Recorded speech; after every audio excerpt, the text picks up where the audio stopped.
Welcome to the Shoot It Straight podcast. Welcome to the show. How are you? Oh, is this your new thing? You're going to start asking me how I am? Because Yeah. I posted in the show notes last time. Erika asked me the nicest question she's ever asked me a couple episodes ago. So I am doing great. Thank you for asking. How are you, my dear? It's like one of those things where you should just take, like when you take the compliment, like say thank you. And then if someone asks you how you are, you should answer authentically. Well, I asked you. Great? I asked you, so. You're really great. Yeah, I am. How are you? I am also great.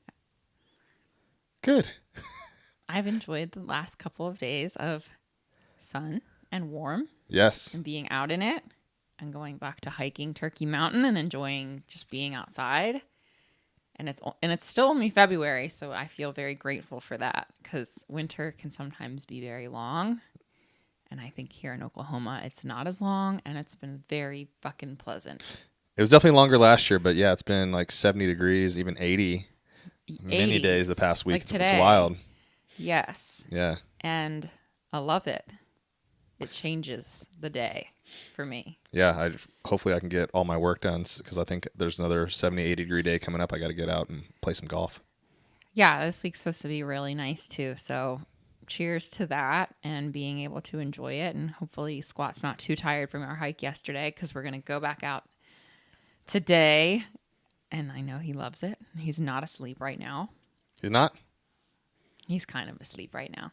He'll be asleep here in a second. He's asleep. I told him what we were going to do today. That it's more exercise and he needs to rest up. So. Okay, good. Oh, so he's just preparing. Yeah, he's pre-gaming. Got it. Well, we are going to do more exercise. We did our exercise. I had a good lift this morning too, actually, coming out of a week of not feeling super energetic last week in the gym. This week is good. Today was good. Slept for 10 and a half hours last night. That's and impressive. My workout was awesome. I did not sleep that long, but that's impressive. Good for you. I deserved it. Mm-hmm. I felt like I deserved it. And so my workout was... Not that it always is great when you get that much sleep. I'm not necessarily saying that, but it certainly helps. And it was good. Good for a pre-leg day sleep. And we ate some good food yesterday too. And I think that also helped a lot. Mm-hmm. We're on the Filet Mignon train. I don't know if we've shared that on the pod, but I think we have. Yeah, because for Valentine's Day, you went all out with the really nice cuts of Filet Mignon, but they're also sold at Costco, which are a little bit more reasonable, and they are so delicious. So we're going to be doing that twice a week, and I can't wait. I love it. Well, I think I'm going to be doing it like once or twice a week, and I'll let you do it a couple more times because I'm going to eat my strips, and I'm going to cook you the filet mignon since you like them better. You can have them. Thanks. See, that's nice. Ain't it? Yeah. I know. I do like them a lot. It's just like steak I'm not as so picky. good. I'm not as picky, so I will take the cheaper cut. That's the husband's duty in life. Is to give the wife the finer things, and he takes the. I don't like the gristliness sometimes. I do like strips. There's just sometimes I have to cut around a lot more, and it ends up just being, to me, like that's just as wasteful. Mm-hmm. So, if you're paying per ounce, whatever, and I'm throwing away a third of it, it's not worth it. We don't really throw away food in this house. No, we don't. I don't throw away. I just mean, if you're cutting around the yucky parts of the steak that I personally just can't chew. Like I just can't. Mm-hmm. I can't. Yeah, so. I mean, and when we go out to eat, like we definitely eat everything. And if there ever is anything left over on your plate, I usually go ahead and finish it. Yes. Yes, that's true. Which I think is what a lot of parents talk about doing and how they've gained weight is they do that with their kids' food. They're basically saying, I paid for this food. It's going to get eaten. It's not getting wasted. My dad said he used to do that. So. Yeah, he did say that, didn't he? Yeah. I think my dad does that. I don't know if he does it because of waste or if that's just something he likes to eat extra. And then you have the people that order a lot of food though, and then you see them like leave a ton of it at restaurants. Like there's the opposite. Yeah, like, I never that's understand like very that. Wasteful. Yeah. But I also, I don't know. Like I don't encourage people to eat food that just to eat it either. That's like not a good habit. You should eat till you're like, reasonably full, whatever. But you also shouldn't order so much food that you're throwing so much of it away. That seems wasteful. Yeah, when we went out to eat, when was it with Justin and Marissa? In the beginning of February. Yeah, and we ordered a lot of food for for the table, and no one was really eating a ton of it except for probably me. And I was like, man, I could eat all of this, but I'm going to go ahead and stop. Smart. Because other people you weren't. had plenty of food. I had plenty of food. And like We all did. other people weren't finishing the sides. That they were communal sides, so like they were just sitting out there in the middle of the table, and no one was really like putting more helpings on their plate except me. And then at some point, I was like, okay, I'll just stop. It'll be done. I had to pace I couldn't have eaten myself it all. That night we were there for, it was like one of those where you sit and have dinner for like 3 hours, which was awesome. Mm-hmm. Because oftentimes it's just us and we're kind of in and out, which is fine. But we made it more of like the European style of like actually sitting and drinking wine and like enjoying a meal. Yeah. But it was like I wanted to make sure I had room to taste everything, like genuinely too. So it was like, all right, don't overdo it on something that you think's really good, because everything's gonna be really good. So you got to keep going, pace yourself. It worked out for me. Yeah. Worked out for me. Although we did have I was like food hungover and wine hungover from having like 1.5 glasses of wine. Oh yeah, I didn't sleep well that night. I mean, I ate rough. a giant steak, all the sides, Rich appetizers, food. salads. Yeah, and the couple we were with even commented, they were like, "Yeah, we watched you sit there and eat all that stuff, and we're pretty impressed."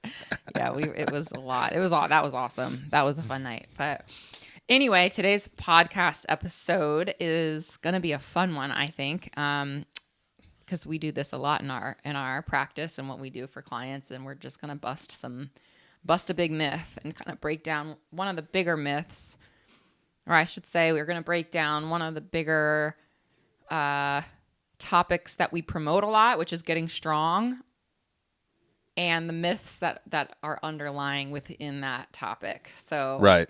sometimes people might say, well, my mobility is bad if I lift too heavy, or I'm going to get bulky, or I'm not going to have the body type that I want. Whatever. We're going to talk about all of them. So this is the episode for you if you are hesitant about lifting heavy, about getting strong, man or woman, old or young. We're going to bust it out. We're going to break it down today. Love it.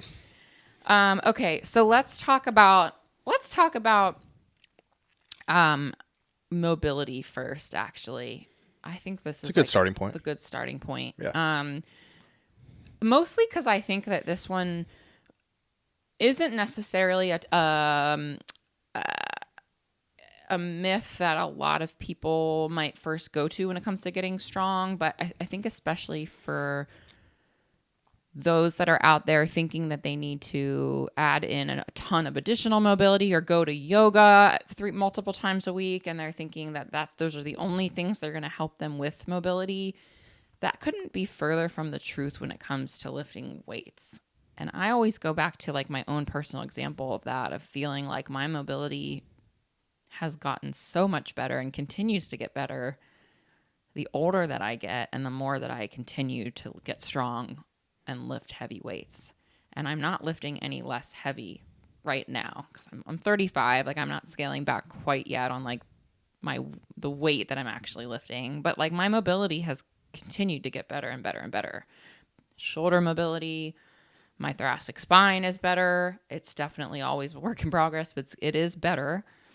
My hips specifically, my ankle mobility, like all of those things beyond when I was doing all of the yoga for multiple days a week for years. Like I've gotten a lot more mobile. And I think that absolutely weightlifting is 100% attributable to that, because I haven't done an outside yoga practice for years, and I really don't do a ton of extracurricular mobility outside of like what I might do on top of my workouts, maybe a little bit afterwards. But mobility absolutely gets better when you're doing strength training, because maybe you go into a little bit more of the why, but being able to have control in certain ranges of motion is so essential to having a healthy body and being able to continue to lift weights and do all of your other daily activities. But yeah, I mean, mobility and strength go hand in hand.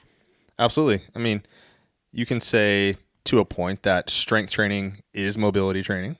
Yeah. If you take a exercise through its entire range of motion under control with weight and progressively overloading that is a form of mobility training. I think you touched on yoga, which every time I post about, mainly bodybuilding or, getting strong, people think, yeah, let me just add in, I can do traditional bodybuilding workouts or strength only workouts, and I'll start taking yoga. And I think a lot of people don't really have, maybe they just say yoga because it sounds like a stretching class or something that's going to add more mobility and this and that, but they've never actually really taken yoga, and they don't know what it is.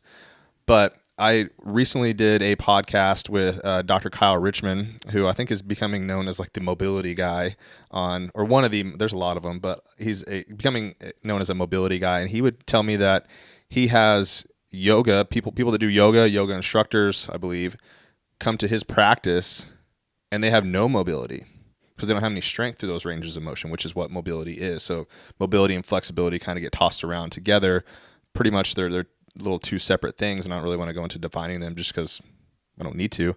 But I think that's what people get confused on. So yeah, strength training through the full range of motion is absolutely going to help your mobility. For example, when I'm out on the golf course and I get down and read a putt, I usually just go into a deep squat.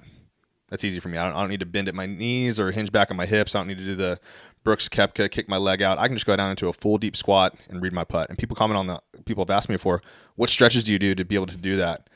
And I tell them, I just do this with a weight in my hands.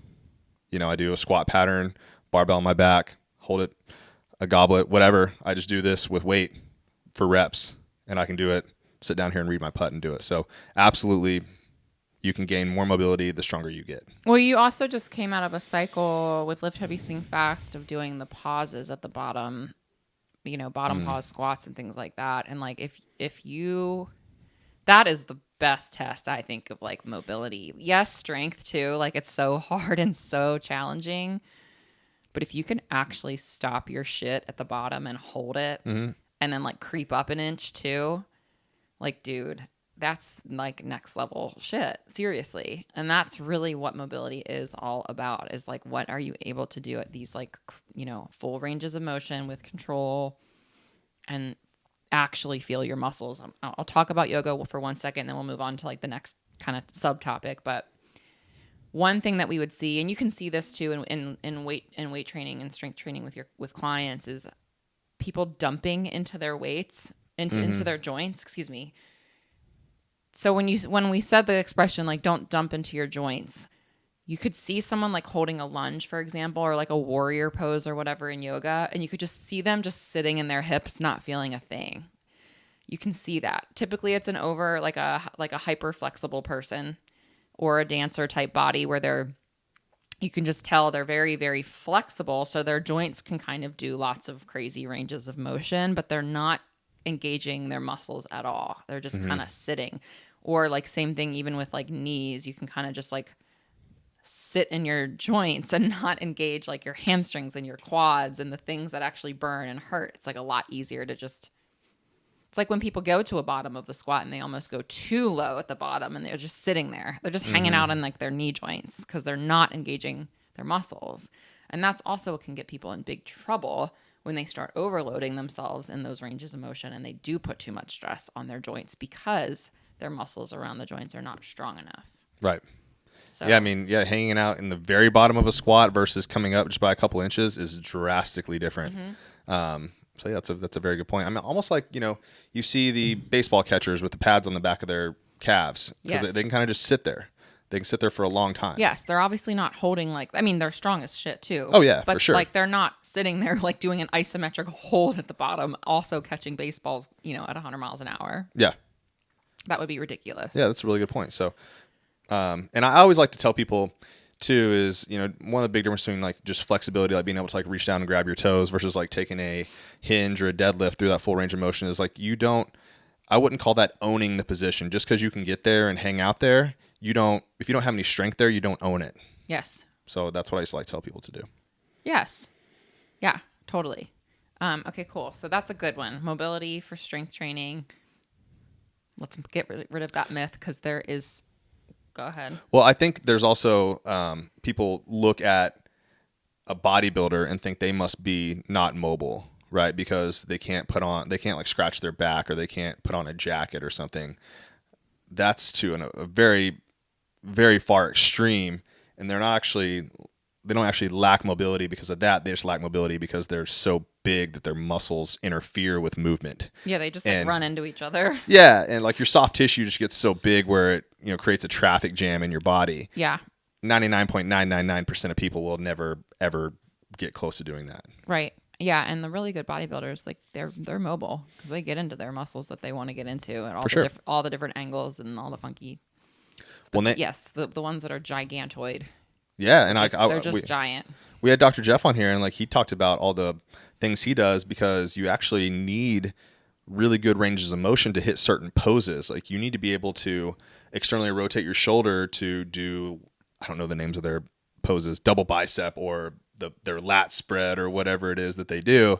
They need to be very mobile so they can hit these poses that look good. Mm-hmm. So, yes, it's wild. Yeah. Totally different game than what we're talking about today, but I think that's one optic people have is they think strong, which will probably lead into one of our next things, one of our other myths. Like they think strong, lift heavy weights, get massive like a bodybuilder. I want to talk about getting bulky since it seems like we're rolling into that one a little bit. Yeah, we did just talk about giant bodybuilders. Okay, so like that's who comes to mind still to this day when we think of strength training because that's kind of where it all started. Back in the early days of lifting weights was like very much bodybuilding specifically is why people lifted weights. The Arnolds of the world, whatever. He's a legend and like maybe left that mark on all of the people and think, oh, well, if I go to the weight room, I'm going to just start to look like Arnold Schwarzenegger. It's like for some people, dudes, they're like, yeah, like I do want to look like Arnold Schwarzenegger. But for a lot of people, including some guys and a lot of women, we think, oh my gosh, like seriously, if I start lifting weights, am I going to look like that? And it couldn't be further from the truth because it is so hard to put muscle on. So hard to put on size. Now, your body will change, and that is the point of lifting weights because that is ultimately what makes a physique look good, right? We think, oh, I want to look lean. People think that means toned, or they say other words like, Pilates terms like long and lean and all of these other words that are thrown out there. When at the end of the day, it really is about showing your muscles and having them pop a little bit more. And ultimately, strength training will absolutely lead to that. But will you get huge? Absolutely not. Like it's not something that happens overnight at all. It is a pretty slow progression. And by the time you do start seeing results, and when you do see results, you're going to be happy with them. Like 100 times out of 100 times, you are going to be happy with being able to see your shoulders pop and have definition in your arms and your legs and like all of the things. But for someone to seriously think that they're going to get huge, there is a huge nutritional component to that. A lot of the guys that you see that are very big are definitely on some sort of performance enhancing drugs, like some sort of supplementation type situation, like big time. And also years and years and years of training really, really hard. Mm-hmm. Full stop. Now to my ladies, like again, the biggest thing that I can say and the best analogy that I have for when I'm explaining why putting on muscle is the ultimate like best thing that you could be doing for a lean physique that you enjoy and that you like and that you're happy with is like putting money in a high yield savings account. And like it grows and grows and grows by itself without having to do a lot of continuous work over and over and over again, as compared to what we think that we need to be doing, like tons of high intensity cardio and other extreme exercise routines for hours on end, day after day. You can get away with strength training 2 to 3 times a week for the rest of your life and building and maintaining a really good physique, because when you put muscle on your body, it's going to increase your metabolism. Having more muscle means that you have expensive tissue that your body actually doesn't really want to keep around, because like physiologically as humans, we adapted with not a lot of food and having to like hunt and gather our food and all the things. So that's why our bodies do tend to like want to hold on to body fat and those types of things, because for a really long time, we did not have access to food resources. Now it's the opposite, right? And so when we put muscle on our body, it's expensive tissue that burns more calories. And so it keeps you looking lean. It keeps your metabolism revving up. It keeps you, and which is good. You want to have a good, healthy appetite, all of the things, right? Quicker cell generation turnover, right? Better looking skin. Like metabolism is so much more than just like losing weight or whatever. Metabolism is like energy that you have during the day and all of the things too, right? And if you have more energy and you feel better and your metabolism is higher, you will have a much leaner physique for the long haul, for the long term. Instead of constantly having to, well, running 2 miles got me to a certain body type, but now my body adapted to that after a couple weeks. So now I have to run 3, and now I have to run 4, and now I have to run 10 a week, and now I have to run 20 a week, and now I have to add on cycling. Oh shit. And you just have to keep doing that until you burn out, and then you stop and start and stop and start again, and you're not building any muscle, and you're just fighting the whole like calories in, calories out game with cardio. It's a lost battle. What happens when you're injured? What happens when you're sick? What happens when you can't keep up with your exercise routine and your cardio like obsession and your steps every day? It ends eventually and you can't keep up with it much longer. Right. Putting muscle on your body keeps you leaner and does not necessarily make you bulky unless your intention is to be a bodybuilder, giant man, eat all the food and take the drugs to get giant. Mm-hmm.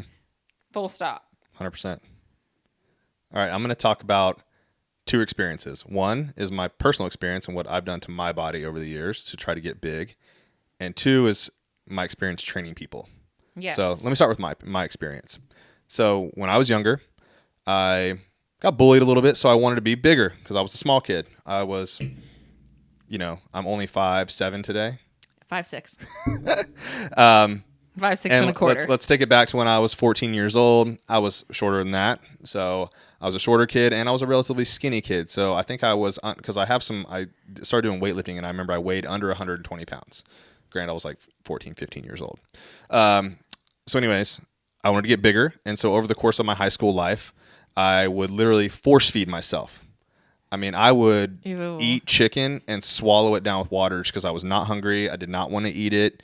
I dirty bulked. I would get ice cream and I would go to McDonald's and all this kind of stuff. And I forced myself to get bigger. And I gained, throughout my high school life. And, when I first started doing this, I probably put on 10 pounds pretty quick. But I think I ended up leaving high school right under 150 pounds. And that's, that's other things too. That's growing. That's all sorts of things happening. You're, going through puberty probably in there somewhere too, like, building more muscle. You really didn't gain that much weight from eating the extra. Yeah. So anyways, but yeah, because I probably would have just ate more because growing boys eat more anyway. So anyways, but yeah. And then now over the next, let's call it 15 years of my life, I've put on like another 20 pounds and I hover right now around, 165 pounds. I recently bulked up to like 175 pounds and now I've quickly came back down just because my body doesn't really like being 175 pounds. I had to like kind of force that to happen. So my point there is, and I've been lifting the heaviest weights I could possibly do with good technique for years, for decades now, eating adequate food and sometimes more than enough food. Sometimes I eat less food, between bulking and cutting cycles. And if you guys are watching this on camera or if you watch my social media, right now is probably the biggest I've ever been at 37 years old. And if I stood next to Dr. Jeff, who we had on here, I would look like a skinny little kid again. So that's me lifting as heavy weights as possible without, sitting there doing a strict bodybuilding workout to get big. And it just doesn't happen. Even though I want to be bigger. I think being big is cool. I'm not afraid. I would love to be big and bulky. It's just, this is what I've got. So that's my experience.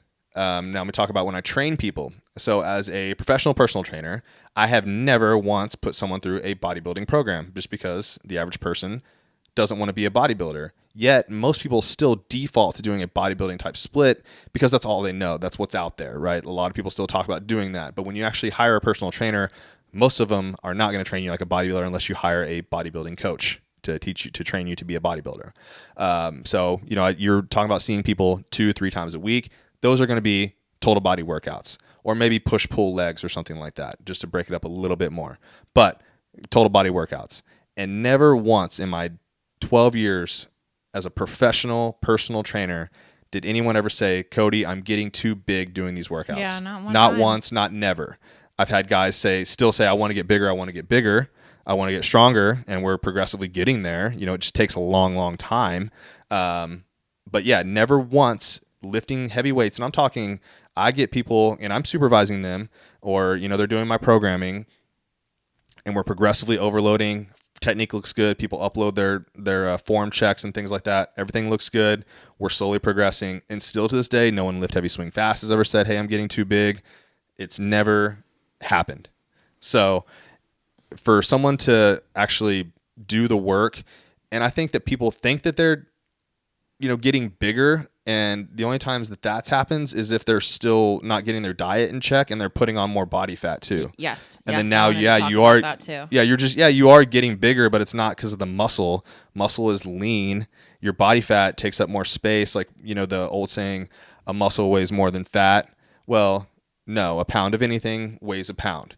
It's just that if you took it like a really good visual here, it'd be like a pound of muscle would look, let's call it a brick, and a pound of fat is like a pound of feathers, right? Like it's just going to take up more space. So it's going to look bigger, and that's probably not what you're going for, but that's what's happening. So if you were to get lean and add on muscle, it's going to look pretty lean. It's not going to look as big as you think it would look. Yes. And then you get a lot of people, once they get into this and they kind of get into what I would say, and I've had this happen before, where that person starts to look like, they kind of started pointing at someone, say, I would never want to look like that. But then as they get more into it and they start feeling really good and they start kind of changing their perception of it, then they're like, hey, you know what? Actually, I do kind of want to look a little closer to that. I would like to, because I love the way I feel. I love that people are commenting. They notice that I look better. Like I want to keep going. That's happened a few times. And then like, yeah, I actually do want to look like that. But yeah, no one says I'm too bulky ever. I love that you brought that up. I wanted to literally touch on that exact point, and I'll just give the female's perspective, which some of those clients that you spoke of might have been your female clients too. But that is exactly right. Like when we hear, you'll see this a lot. And I'm trying to speak to social media because I know that's where a lot of people get like these ideas in their head, or like what they think a muscle mommy looks like, or a woman that lifts weights looks like compared to a wafy yoga girl. Like I get it. I get that there's two different body types and I get the women that are out there, and I get that you want your legs to look like straws or whatever. Like I get it. Like I don't want that, but like I get that that's like literally what you think that you want. And why you think that lifting weights, because what like we visually see is like a curvier woman, maybe, or they're a little bit thicker because they like actually have muscle on their body, right? What doesn't happen necessarily though, because I've been all of these body types. You have. I've literally been all of them. I've been them all. So for one, there's no such really thing as a body type, because there's not. And number two is what you said is, it's not so much the lifting weights that make you heavier on the scale per se. It's that you fought so hard as a woman to be between 100 and 125 pounds for so fucking long. And it's hard and it's restrictive, and you're having to like work so hard at it or whatever, and like really miss out on a lot of like crazy fun things in life.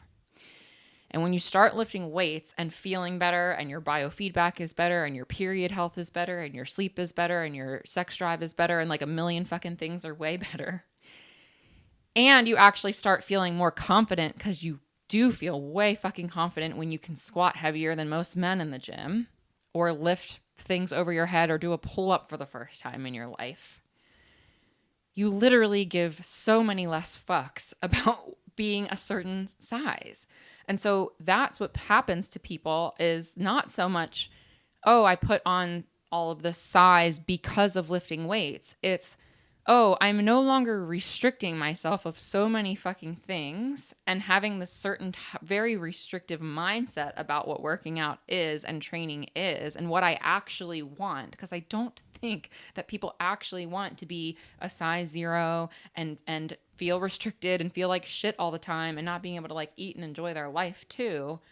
You give less fucks about that stuff because you actually start living your life and feeling really confident and love feeling strong and love being able to not feel pain when you play with your kids or whatever, or after you move and you pick up a bunch of heavy shit, because you're actually fit and you feel good. And so your body goes to like a normal homeostasis place where it feels really healthy and fucking good. Mm-hmm. And it's not necessarily because of lifting weights, it got bigger. It's because you lift weights, you don't give a fuck anymore because you're stronger and you don't care what the scale says. And you actually do look better because you are glowing and have color on your skin and you're healthier and like all of the things. Mm-hmm. That's it. So I wanted to touch on that because I think that sometimes there is a little bit of that. Like there are different bodies in the world and nobody's going to look like a certain type of body, but you know, lifting weights does give you this mental sort of thing too, where you're just start to get out of your head about like giving a fuck of like what certain size clothes that you are necessarily. Yeah.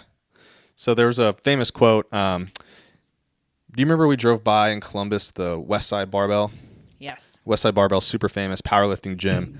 The founder passed away, I think, within the past year. His name was Louis Simmons. One of his favorite quote, or one of his best quotes was, "Strong is not big. Strong is strong." Right? It's like you don't have to be big to be strong. Being big just means you're big. Right? So I think, what was your quote about bodybuilders wanting to make weight feel heavy and powerlifters wanting heavy weights to feel light? Yeah, bodybuilders. Yeah, that's it. Yeah. Yes. And, you know, people are like, oh, well, bodybuilders lift super heavy. They do. But the reason they do is not because they want to lift heavy weights. It's just what their muscles require to get the mechanical tension to continually grow. Bodybuilders are notorious for doing all these little tricks, so they don't have to lift super heavy weights. They isolate the shit out of their muscles. They're not trying. They don't.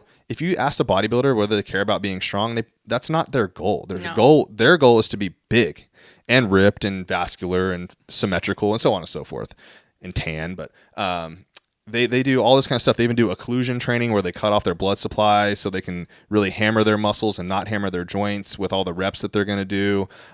They do all sorts of stuff. So and being strong doesn't mean that. Doesn't one of my clients just say to me all the time, "Well, I don't need to be so big and strong to lift a house."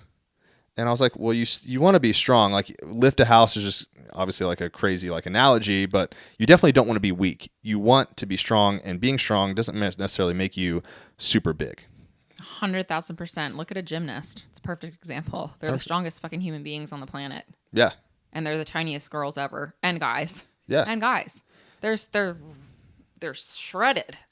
They're so strong. They are not big. Right. They're the tiniest people. Yeah. Literally. Those girls are 5'0" and they can hold their body weight and flip it upside down, and it's wild what they can do. And they are physically strong people. Yeah. Their grip strength is insane. Mm-hmm. It's insane. Yep. So, yeah, I mean, that's the biggest myth of them all. I mean, I don't know how we can top that particular topic, but I do want to talk about one more. Well, before we go into that one, I think I got a good lead from what you just did into that one. So, in golf performance and in sports performance, people... I believe that strength is absolutely a requirement. You need to be adequately strong. Now, to be fast and athletic, right, you don't have to be like as strong as to lift a house, as this one person said. So strong is not a couple of things. We've hit on a lot of them. One thing being strong is not being fast. So if you want to swing a club fast, it does benefit you to be strong because that club weighs something. It doesn't weigh a lot, but it weighs enough. So you want to be strong enough to where that club doesn't feel heavy to you. Mm-hmm. If that club was to feel heavy to you, you'd have a hard time swinging it fast. But since you are strong, you're adequately strong, that club isn't that heavy for you. But you still need to train to move fast. So strong doesn't equal being super fast. You still have to train for speed too. So I just kind of want to throw that little tidbit in there. Yes, which you have to link a podcast about that. I believe we touched on that pretty recently. Right. It's a good topic to talk about for sure. No, I think the final kind of subtopic around getting strong and lifting weights that I wanted to hit on is that you will absolutely lose your cardio conditioning, and you won't get your heart rate up. So it's not cardio. And it's like, well, yes, you actually absolutely do get your heart rate up if you've ever used a wearable or whatever, or if you take your pulse immediately after doing a heavy set of whatever, and you're not out of breath a little bit, or you don't feel your heart elevated, then you're doing something extremely wrong, or you're just super in shape. I don't know. I've been in the most awesome cardio shape of doing like actual cardio training, and still lifting weights is fucking challenging as fuck. It's hard, and it makes your heart rate go up. So. Right. Do you lose your cardio when you're doing, lifting weights? Like the simple answer is no, you don't. what's the science say / like, what do the guys say? I mean, hypertrophy for some people is at 5+. I know 8 maybe is a little bit closer, but for some people, doing 5x5s that's high reps. That's a lot of reps. Yeah. And so I don't know if there's an exact cutoff, but I mean, shit, if again, all it takes is like doing a few sets of something heavy and, 3 sets of 5, you'll be out of breath if you're lifting heavy enough and lifting mediumly heavy, not even that heavy. And, Right. and absolutely that is a sign that you're doing that you're getting your cardio conditioning in while not necessarily being, on a treadmill or having to do the stair climber or whatever. Now, am I saying you absolutely like don't need to be doing any cardio outside of weight training? No, but we oftentimes say for a lot of people, and I will die on this hill, I believe that walking is the best thing that you could be doing for yourself. It's accessible. You don't get too sweaty doing it typically, unless you're out in the middle of Oklahoma in August going outside. And why that's important is like you can fit it in between your lunch breaks at work, and you can get in your steps while you're, like in the office or, before you drop off your kids at school, like whatever. It's just an easy way to get movement in. You're getting your heart rate again is elevated when you're walking. And it's something that we're able to do. That's very safe for the majority of people and gets you on your feet. And we're very sedentary. So doing something like that is so much better than doing 0 things. But yeah, back to weightlifting. I think that it's definitely a cardio, you're definitely getting in a lot of conditioning work just by lifting heavy weights without question. Well, especially when you do compound lifts and mainly if you're up on your feet. If you are sitting or lying, which I always tell people, if you spend most of your day, your average day, sitting at a desk or whatever it is, if you're a driver, if you spend a lot of time sitting, I think you should try to get up as much in your workout as possible. I wouldn't recommend you sit down on a bunch of machines. Yeah. Such a good point. I would get up and get moving around, and you'll notice a huge difference in your heart rate versus like lying flat and doing a bench press versus like doing a push-up or standing up and doing an overhead press or a squat or a deadlift. Yes. And I think one of the biggest things that gets my heart rate jacked is the sled push. Oh, gosh. And I'm not talking about spending like a long time doing a sled push. If you load up a decently heavy sled push and maybe you take 10 to 20 steps, your heart rate gets jacked. And that probably wouldn't fall under the bucket of typical cardio, but dude, it is. But yeah, a lot of the stuff will get your heart rate. I mean, if you do a set of 8 squats, I mean, even 5 squats, like you said, rows, like, stuff like that. I mean, yeah, if you stand there and do a bunch of bicep curls only, probably not gonna get your heart rate jacked up that much. But if you do a compound lift, you're gonna feel different. Yeah, and for people that are, compound, we're talking squats, deadlifts, overhead press, pull-ups. Yeah.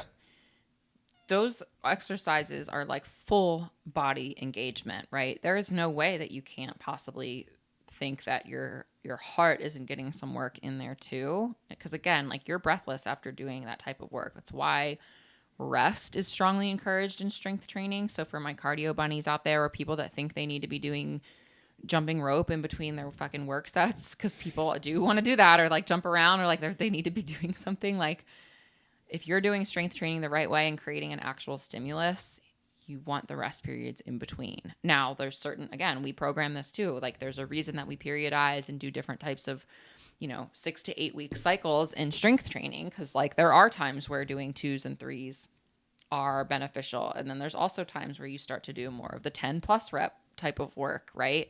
Mm-hmm. For muscular endurance or for, again, like getting a little bit more of like your heart rate, like what is a metabolite cycle is like the term or whatever, to just get that piece of like being able to strength train under a little bit of fatigue and pressure. Mm-hmm. There's some benefits, of course, to that too. But yeah, I mean, for people that are trying to run a marathon, like no, like strength training, okay, exclusively isn't going to get you there. Like that's not what we're saying. But for what you need for like true longevity and health, you don't really need to be doing like a ton of extra cardio conditioning work really of any kind unless you genuinely like want to be doing it. You don't need to do a lot of it. Most people do not have hours and hours a week to train. Most people have lives and jobs and kids and families and responsibilities, and we do speak to the majority of those people, right? And so we know that when we're talking about this stuff, we're talking about the things that have the most bang for your buck. And so if you have that extra time to do your extra zone 2 or do a little bit of Metcon, and like that's just like you have this extra time, that's great for you. But again, if you have those 2 to 3 hours per week that you can commit to yourself, then yes, full body strength training is like going to get you where you need to be. Make sure you're getting your steps in on a daily basis just for your overall health. And that's what you need. That's what you need to be doing. That's it. Anything else that we needed to touch on as far as strength training myths go? I mean, this is Probably something we could talk about forever. Probably because it comes up all the time. Yeah. That with people, there's someone that I'm sure there's 20 different more out there if we polled people that would say why they don't believe in doing, high weight strength training, and, probably fear of injury would probably be one of them, so on and so forth, but I think we've covered quite a bit today. Yeah, I mean, hopefully this helps someone. That's always what we're out here to do. We're not out here trying to, just stand on high horses just for the sake of it. We believe in the shit that we talk about. We've experienced it. We've trained it with thousands of clients combined. And so we're just out here trying to break these myths that are pervasive and not going away anytime soon because the internet won't shut the fuck up. So we will also continue to not shut the fuck up. Fiery. There we Fiery go. every week. Every week with you. Not sorry about it. Sorry, but not. Well, I know you're not. You don't need to try to fool the people out there because I know you well enough. Okay, cool. Well, if you are looking for a badass program, that is literally what we do. Please head to codywescottgolf.com/links to find all of that good stuff. We have free trials. We've got free downloads. Get on our email list too. We have some really cool things coming up for in-season. Spring is upon us. It is time for us to roll into in-season training with our Lift Heavy Swing Fast program, which is going to be a lot of fun. And yeah, I think that's it for us this week, and we'll talk to you guys soon. That'll do it. Thanks, guys.